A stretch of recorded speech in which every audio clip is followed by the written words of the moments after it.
Okay, so this is, of course, a Way to Win, proudly brought to you by Betway. They are busy this week. You will see us more often than you have done in the last few weeks because it is a whole week of local racing. Tuesday racing takes place in the Western Cape. We're racing at Kenilworth on the summer course, and it is a 9-race program, a competitive fair indeed. So the bipod rules will naturally start in race 2, and that is at 12:40. What I can tell you at the moment, two scratchings rather have come about, and they are in races 5, number 5, Summer in Ireland, and in race 9, number 7, Mohandas. That has also come in as a scratching. Both scratchings being registered this morning. It is a Monday morning recording for Tuesday. Well, let's not waste any time. The man is just firing on all cylinders, and he's here to spread some more starters for us. It is Del Marie. First of all, congratulations. You know, with you guys, it is a tireless task. We only remember what you did today. Tomorrow we forget. And so let's give you all the kudos, just like Nino, successful Friday. Your good self. You were really on fire. 13-1 was Schwarzenegger when you told us to keep an eye. Gavilarina reunited with Erica. And you couldn't see Mount Pinatubo losing, although it was heart-stopping for a few brief seconds. Yeah, I think we were fortunate enough in that everything just fell into place for us. Very on well played Saturday. indeed. Very well played, and Thank hope you. the Mother's Day went well. Right, Mr. Marie, we've got a maiden juvenile plate for fillies to get us off, get us underway with that bipod. It is over the 1,200 meters, and south of France, I see, is the one that most tipsters are going for, and it looks likely to be your favorite. Betting guys show that it could be your favorite at Karari, with Mr. Aldo de Meyer now getting bored. Ozanoch didn't do too much wrong. Match That was the winner on that day, surprise winner. Yes, not really a surprise. I believe the pre-race comments were quite positive. The price suggested Yeah, was surprisingly, the price was 10-1. Yeah, but I think if you listen to the pre-race and the post-race, they fancied her.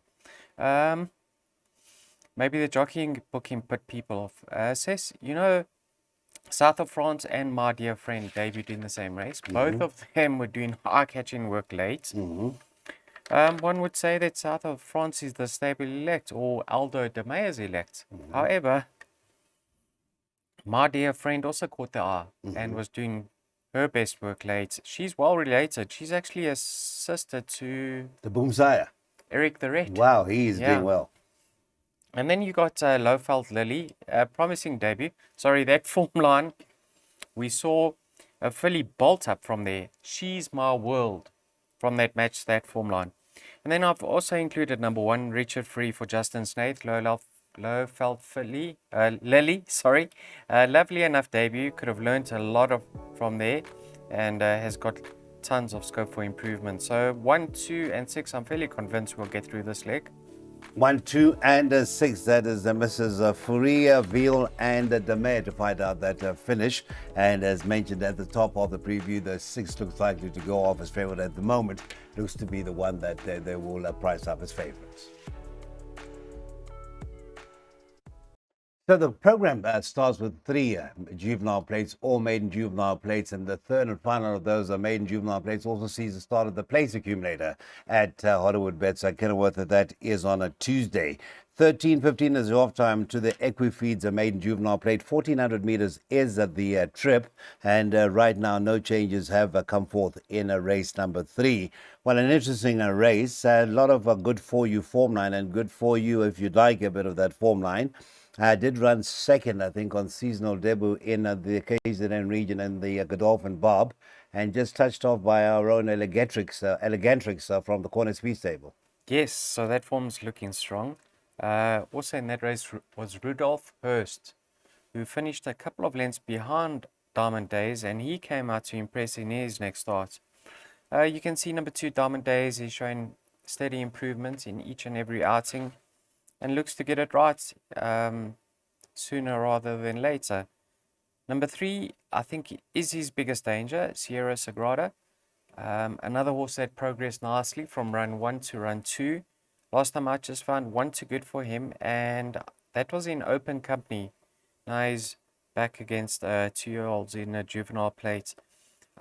Just siding with number 3 over number 2 because of the racing fitness. He ran just on 2 weeks ago, whereas Diamond Days has been off the track for 50 odd days. So that's the only reason. I actually believe Diamond Days' form line is slightly stronger, but I'm siding with the racing fitness of here. So 3 from 2, I think you can bank a either or in the opening leg of the place accumulator. Okay, let's have a look at your place accumulator. You are deciding to go with the Ragesh Sugalam Silks on the 3 Sierra Sagrada. And of course, a man who comes into the race meeting on a Tuesday in great form after having ridden 4 winners on an action-packed afternoon of form. I do believe he had a bit of a set too with a chance ride that he had picked up earlier on. That is the banker 3, and then the second and final banker comes about in leg 5, and that is a 5 race 7. 9 races on the card, so race 4 sees the start of the pick 6. It is over the 1,000 meters. Cape Turf Club Syndicate's Maiden played for fillies and mares. It is over the 1,000 meters, and here we've got a couple of horses that are vying for favoritism, and I'm sure that'll be the case come race time. They're the 6 Ruby Rex in the colors of Mr. Monty Governor. Good to see those silks on. What could be a useful sort. And then the 7 Thingamabob in the colors of the Nell Stable, and I'm sure they're cock a hoop about their victory in Saturday's a big one, the World Sports Betting 1900. Let's talk about Tuesday racing, Mr. Marie. Those two are sufficient to get us through that pick 6, or do you see something else possibly coming through? Potentially one of the first timers. If they had to upstage either number 6 or 7. Of the race runners, I do believe those two should suffice. So I've only got number 6 and 7. Number 1's my third choice, but you can see she's comfortably held on her last start behind Ukuduma. Now, by now we'll know whether Lowfelt Lily has franked the form line of Ukuduma, because she contests the second race, and she represents the same form line as number 6 Ruby Rex. Now you can see Ruby Rex's best runs have been up the Kenilworth Straight. In her penultimate start, she did have some excuses, but that was around the bend at Durbanville. Funny enough, on paper, number 7 Thingamabob is a racing certainty, because she beat Ruby Rex on debut by 5 odd lengths, and Ruby Rex was having her second start. But like I say, I do believe Ruby Rex is better up the straight, and she did have excuses on that occasion. Then last time out, Thingamabob actually pushed forward early. She didn't give away late, and we have a situation, has won again since then, and so has Hunga Tonga. So the form line has been franked. On paper, you have to lean towards number 7 over 6, but I do have respect for the 6, because like I say, at this stage, it appears as if a better form is up the straight. So yeah, I think those two to dominate of the race runners. All right, Mr. Marie, let's have a look at that pick 6, 6 and 7. And of course, the first timers, should they win, either the 6 or the 7 first past the wire as a race horse that would still see you through that first leg of the pick 6. An outlay 1,728 Rand. And most importantly, the time to be taking note of is 10 minutes to 2.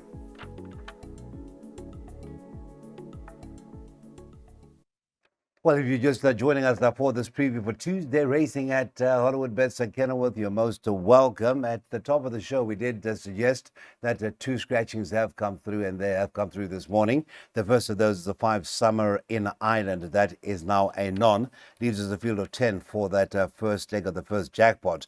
A hangover syndicate Maiden played over the 1,200 meters. Right, Mr. Marie, as far as the betting is concerned, it is, of course, the 4 Rydean came back recently after gelding, after having proven to be very, very expensive to follow. Followed up with a second, which would have been a 4th second from 5 outings, the other being a third. Craig Zaki retains right, as has been the case since it's the introduction to racing. Are you now confident that the gelding is the catalyst to that soon-to-be win? And the field that he meets. Because have a look at who he's bumped in the past. Talk to the master, Great Plains, Chestnut Bomber, Inkwele. All well above average sorts. Well above average. Last time out, on paper, one has to say, you have to include Clang Crew, you have to include Boundless Love, because they were within a length of him. But you need to watch that replay. the early stages, Craig was swinging onto him and he couldn't get a run. When he did get a run, the race was over. So it is much better than what it appears on paper. But then again, you're going to say to yourself, this horse really is proving very costly to follow, and maybe he just doesn't get his head in front at the right time. And I do believe he is going to confirm the form with Klein Karoo and Boundless Love on what I saw in the running of that race. So he remains my first choice. However, have a look at number 7 over here, Future Free. I was just going to ask you. And have a look who that dam is. That is, of course, the Sempre Libre. Yeah. And that is the mother to 8 on 18. That's correct, 8 on 18. Now, there is a comment from Justin Snaith in the front of the computer form. Nice type and one to follow. However, you know his second dam is Mystic Spring, the dam of Rabia, or Rabia? Rabia. Is that the Bella King Bella. Calamera? Bella Bella Snow Dance. This horse is extremely well related, and I certainly wouldn't be surprised to see him making a winning debut if he's fancied. However, of the race runners, we have to side with Radian. In my jackpot, I did include number 7 because the first time rule doesn't apply. 4 and 7 in that first leg of the jackpot, Mr. Marie, hoping that the fruit has indeed fallen close to the tree. Confidence from the Snaith stable about the chances of the 7 Future Free.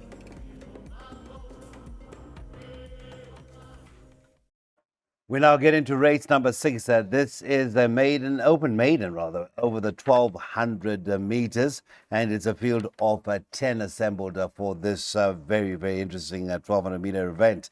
Right, they have all been quite exposed. The least exposed, you could say, with a bit of form, is the 9 Call Me Jane, once again in the colors of Mrs. Platinum bred at the La Plaisance, and to a lesser extent the 4 Cold Breeze, who showed good improvement behind Angel Oasis, and there are quite a few of that out of that form line, but closest, the 2 Cold Breeze, was the 5 Red State. I leave it there, Mr. Marie. As I said, quite a few who can now qualify for hard knocker status here. Yeah, I don't really like the look of the race to get involved in. I make it very tough and open.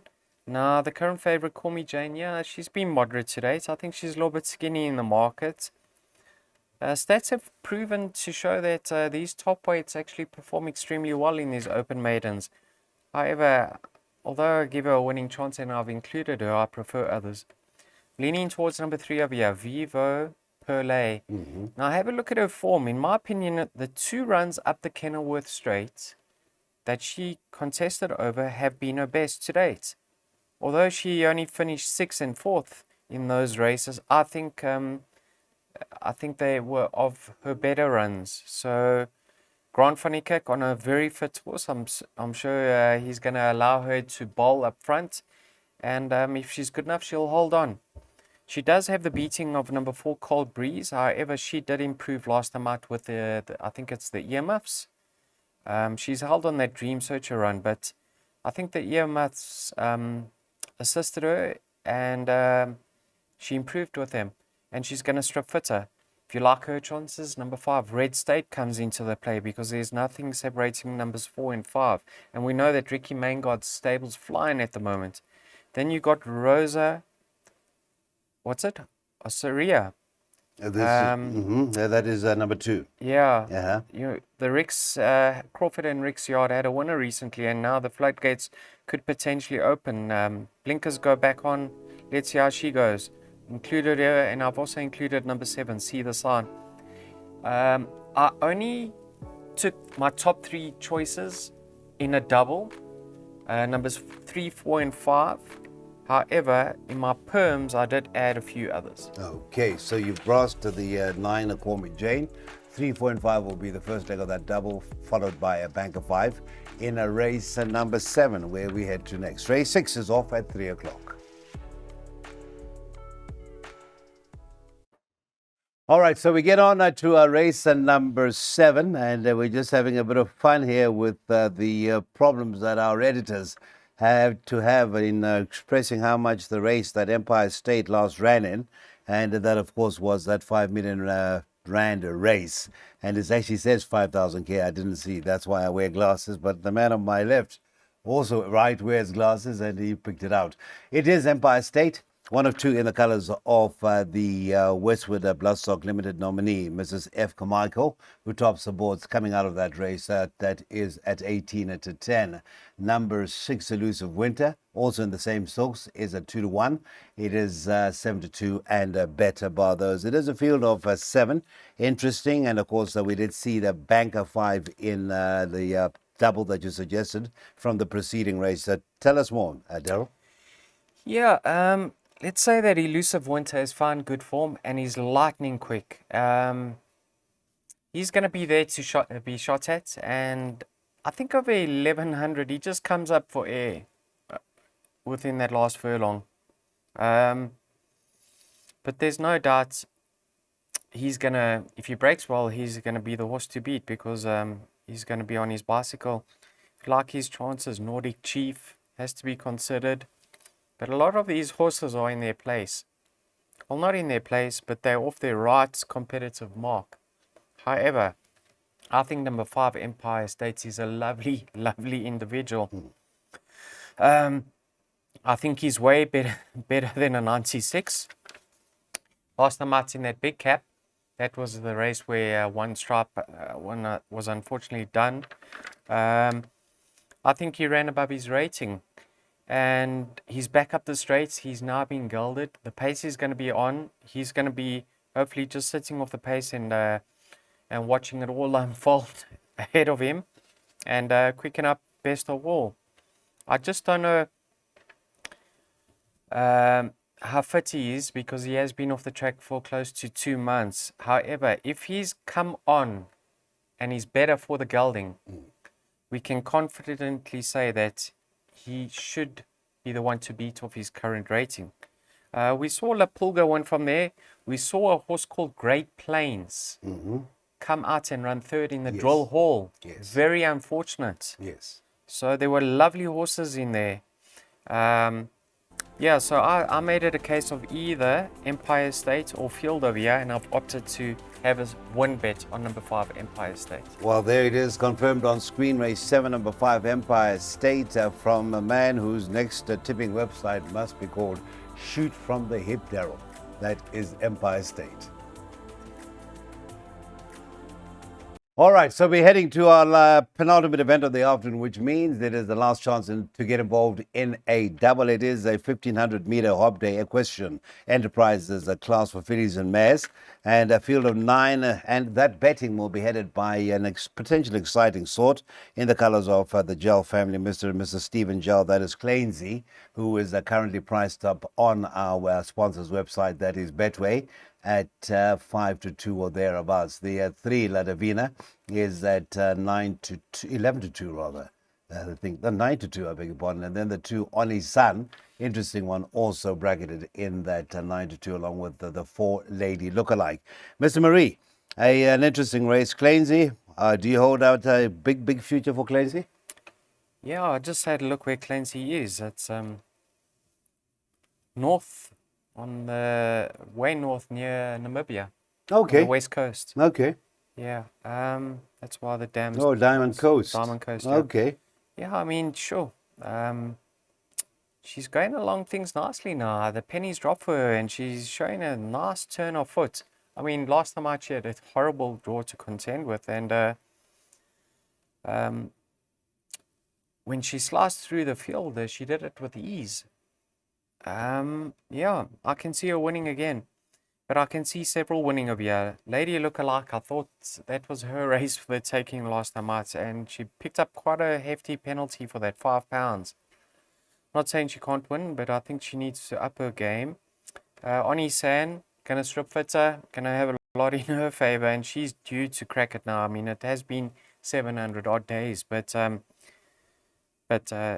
please believe you me, of her current mark, very, very competitive. Honga Tonga, I wouldn't be surprised because everything the stable's sending out currently is in such a rich vein of form, and you know, when horses are popping out of their skin, they perform well.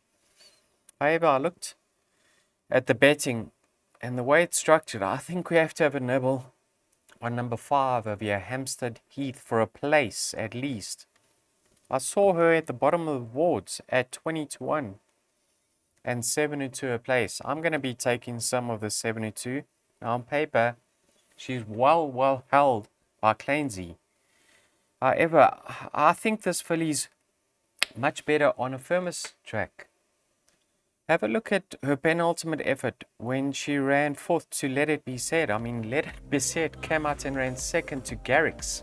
I know he disappointed in his next start, but he was over racing. This filly's form on a firmer surface is much better. So I'm willing to excuse her for a couple of her recent starts.